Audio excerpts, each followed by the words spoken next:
Hello, good morning. Thank you for listening to me. I'm here to talk to you guys about at the 911 call center. I'm an operator too, just like Carrie and multiple of my coworkers that are here as well. I'm here to talk to you guys about the Rapid SOS and the language line system. My coworkers had went to a recent meeting with different agencies and even our supervisors talking about the Rapid SOS. When I first started back in March of 2024, Rapid SOS was a very big thing for us. It's really just narrowing down the location when a person calls. It's the most accurate way for us to get a location. Majority of the time when somebody dials into 911, they don't know where they are. They don't know the address.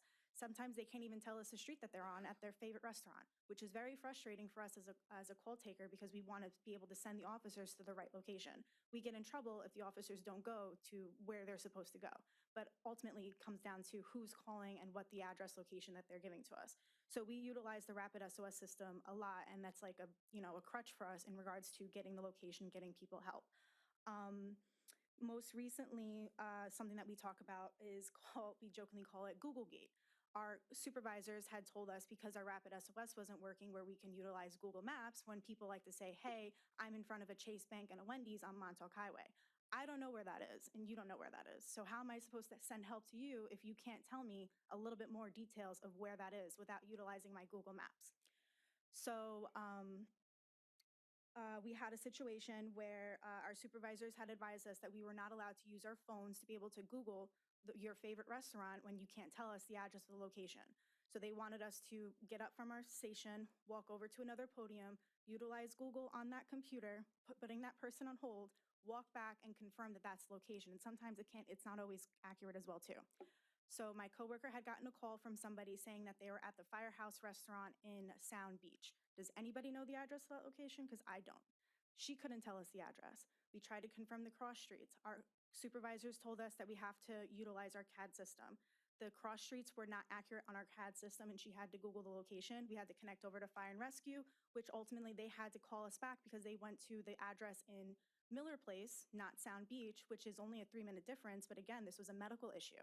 That was a 3-minute delay in response because they weren't going to the right location. Another issue we have is language line. And with the meeting that they went to, they had a system where you have an AI interpreter translating for us instead of having to connect over to language line, where sometimes they don't even answer, they hang up on us and they don't translate properly, which is very frustrating, especially with somebody that speaks a different language when they're trying to get help from us and we can't send them accurate help because the person that's translating is not giving us the accurate information. Currently, we have only 7 Spanish-speaking operators at our center. They're divided up between the squads. My squad has 2, Squad 2 has 1, and Squad 3 has 1, and there's also 3 midnighters that are Spanish-speaking operators. Okay. And that's my time. Sorry, Legislator Lennon. Okay. I'm sorry, who else is on the list here? Raise your hand. Dominic, are you on the list? Over here. Hello. So Hey, Sammy. are you on a closed system that you can't access Google on the computers that are in front of you? No, so our Google goes through the Rapid SOS system, and when that system is down, we cannot access it. And it also helps because where that person is calling from, it generates their actual location. So if they say, like I had a situation one time, I'm in front of the Chase Bank and Wendy's on Montauk Highway. Transferred to Frez, she said the same thing, and at one point the caller said, just drive on Montauk Highway, you'll be able to find it. I don't know if you guys are familiar, but Montauk Highway stretches from both ends of the island, so that doesn't help me. So at least with her calling, her location populates on our Google Maps through our Rave/Rapid SOS system, so it's a little bit easier for us to narrow that down. But when they call and that doesn't populate, we're kind of blind. There's no backup system of like MapQuest or any other map? No? Okay. Nope, we have no other, I don't even think we really have like a true internet user on there either. All right. Thank you. Legislator Thorne. So when you get a 911 call on the E911 system, it pops up on your map. Are you saying that system is going down more than not and you're not allowed to use your phone? I just want to understand so we can fix the problem. I understand. So we have our CAD system, which when they dial into 911, that populates. We can either get a phase 1 or a phase 2 location. Now, the difference between a phase 1 and a phase 2 is that the phase 1 goes to the nearest cell tower, which could be anywhere. It never comes up with a decent location. We always aim to get a phase 2, which is a little bit more accurate. but sometimes that's not even working. I had a call the other day where the lady, where she popped up and the location that she gave me and told me that she was about 2 miles away. So sometimes that's not even accurate. So we like to, our most important tool that we utilize is the Rapid SOS/Rave system. That's the most accurate. It pings from your cell phone exactly where you are. So part of the problems that we're having in the county that we are aware of is when they upgrade these cell towers, they mess up the PSAP location it's supposed to go to. Yeah. So we'll have to address that in possibly resolution to mandate that they fix it properly. But so the E911 system is not always accurate, and then you're not allowed to use your phone because why? Because it's not county equipment? I think it's a mixture between not county equipment and for the fact of just in case if it goes to court, they would have to technically take our cell phone to court with them, and who Right. really wants It's that? apparentable. Exactly. Absolutely. So I don't know if I'm shooting myself in the foot by telling you guys that, we utilize Well, our you're phone. not, because if you can't get an emergency vehicle out to a 911 call, that's a problem. That So is a you're not shooting problem. yourself in the foot by protecting our public. So at one point, one of our other supervisors, when we had, again, went back to Google, it told a higher supervisor about the situation. She said, you have to utilize whatever tools you can to help that person out. So like I said, my coworker with the whole fireman's restaurant or whatever, Sure. she had the accurate, because of her Googling fireman's restaurant, she was able to pull up that address location. But if we had to just go based off of fireman's restaurant, and what? Yeah, Sorry.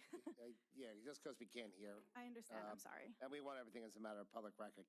So each console doesn't have the ability to bring up a Google map? Right now, it looks like because of the Rave system, from what I've heard is that they're trying in the process of updating it, which is why they went to this meeting last week to try to get updates. And majority of the updates that they have are free of cost. From what I understand, the only one that would be something that you'd have to pay for would be the language line, the AI use for that. But most of the time, we really just want to be able to send people the help that they need, and utilizing the Rapid SOS, the location is probably the most important, but language line would be a bonus. As an end user of either the language line or the AI system, which have you found to be more efficient to communicate with folks from different languages? So my personal experience with language line, like I said, they've hung up on me. And most of the time, not most, sometimes they don't translate very well. One of my coworkers, for some reason, every time she connects over to language line, it's always an issue with her. She had went through a whole entire phone conversation with somebody with language line, and to her, it just didn't sit well with her. One of our Spanish-speaking operators was actually on her meal break. She took the time to listen back to my coworker's tape to hear what the conversation was, and she told her that language line did not translate well. It went from like a small little theft of something to a robbery that just occurred with a weapon. Oh. So that's a big difference. You know? And the AI system is working for you guys? We haven't tested the AI system. They just went to a meeting last week to see how it is, to present it to everybody. It was different agencies that were there, like Southampton, Frez was there. I think they said Amityville, Southold, multiple different agencies were there, and they were doing a presentation to show the system, and everybody came back saying, this stuff is great, we need this. So that's why I'm here, to try to get, the stepping stone to get our system updated, especially with us going into the summertime. Who has boats? Who likes to go to the beach? We Everybody absolutely does. have to be able to communicate with folks that may need language assistance. Yes. There's no excuse not to. Yes. And trust and believe, I'm only one of 18, but everyone here is listening. And as a member of the 9/11 Commission, there'll be a whole bunch more questions coming in that way until we get to where we can get, because there's no excuse for our county not to be able to answer a 911 call, Yes. regardless of the language of the person that's calling. Yes. So we'll be looking into it, but I want to take a minute to say thank you for the information and being brave to stand forward, because, we know that could cause problems, but I guarantee it won't cause a problem for you, because you are bringing together an emergency situation that we have to take care of. Yeah. So thank you so much for your time today. I also have this paper that they gave at the meeting. I don't know if you guys Great, want if you can give it to the clerk, she'll distribute it to everybody. That is some of the free options that they have for us as well too. One of them is video, and I'm just going to put it out there where we don't want the video one. Fair enough. Thank you for your time today. I guess there are other people that have questions, I think. Hello, there's a couple more questions, but I have one myself. First, we're hearing about it. I mean, is management really looking into it? What's the slow up? Was it things in the budget? So this system, again, I started back in March of 2024. It was working all the time. And the couple times that it did go down, it was like, our office is on fire. It was the biggest thing ever. So now I want to say, I think it was about last summer, in the middle of summer, it just started going down and it wasn't working to the point that we now got used to it. It's a running joke that Rave isn't working. We have no locations. But it looks like it's part of that, from what I understand, is that they're looking to either update it or they have to pay some type of bill in order for it to work, which is very frustrating on our end because all you have to do is just pay for it so we can at least have this tool, which is, that we've been utilizing for a long time. And I guess because of them not, I guess re-looking into the budget or anything like that, trying to pay for it, that's why it hasn't been working accurately. It goes in and out all the time. But we have been bringing up to our supervisors. Everybody is aware. And like I said, they just went to this meeting to try to update it. And I guess they're waiting to, go through the tape or whatever they have to do to update our system with all the free stuff that we're able to utilize. But again, that's, different steps that they have to take. That's way above where I am. Okay.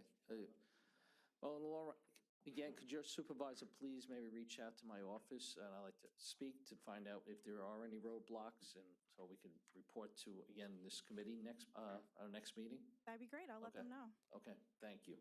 Our next person is Legislator Donnelly. Thank you, Mr. Chairman. So similar to the last one, I would formally request that we get management here next meeting, not only to discuss the staffing issues, but clearly to present us with what's going on with the Rave app. Anecdotally, I've heard that there are issues with the Rave app throughout the country in the emergency dispatching field. There's partial disruptions. It's pretty common knowledge, I think, that there's been some issues with Rave. So if it's an important part of our oversight to ensure that that system is properly functioning. Clearly, she's bringing some, credible evidence to this body's attention. I think that as a body and as a committee, we have a duty to act here. So formally request that we get 9/11 management in here to discuss this. The second part, and I just would bring this to everybody's attention for those that are not aware of it, Legislator Thorne touched on it briefly.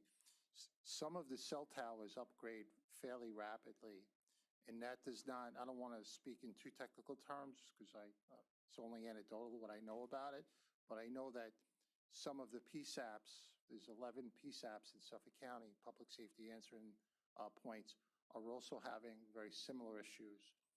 So perhaps we may need to look at legislation forcing the cell carriers to make sure that they're accurately updated.